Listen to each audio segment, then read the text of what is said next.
शादी हो गई पर दोनों के बीच कोई संबंध नहीं बने। पति कहीं और पत्नी कहीं और।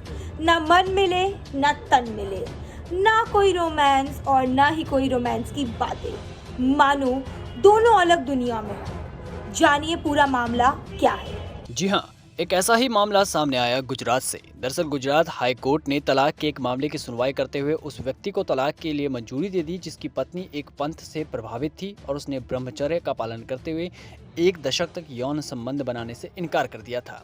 पत्नी की ऐसी जिद जिसके बारे में जिसने भी सुना वो हैरान रह गया। इस जोड़े की 2009 में शादी हुई थी। महिला एक सिजोफ्रेनिया रोगी थी, पति एमडी है और पत्नी आयुर्वेदिक डॉक्टर।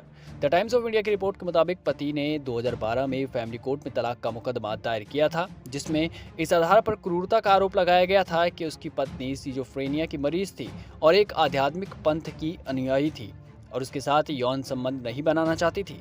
मामला आपको शायद अटपटा लगे पर यह सच है। पति के मुताबिक पत्नी ब्रह्मचर्य पर इस कदर अड़ी हुई थी कि उसने यौन संबंध बनाने पर आत्महत्या करने की धमकी भी दी थी। पति ने कहा कि शादी से पहले उसे अपने पत्नी की मानसिक स्थिति के बारे में अंधेरे में रखा गया और ये क्रूरता के समान है। 2018 में फैमिली कोर्ट ने पति के दावों को खारिज करते हुए पत्नी के इस तर्क को स्वीकार कर लिया कि पति ने अपने सबूतों में सुधार किया था। इसके बाद पति क्या करता, उसने गुजरात हाई कोर्ट का दरवाजा खटखटाया, जहां उसने सिजोफ्रेनिया के लिए उसकी पत्नी का इलाज करने वाले डॉक्टरों और अन्य गवाहों की भी गवाही पेश की, जिन्होंने फैमिली कोर्ट में गवाही दी थी कि पत्नी 2011 से ससुराल के घर में नहीं रह रही थी।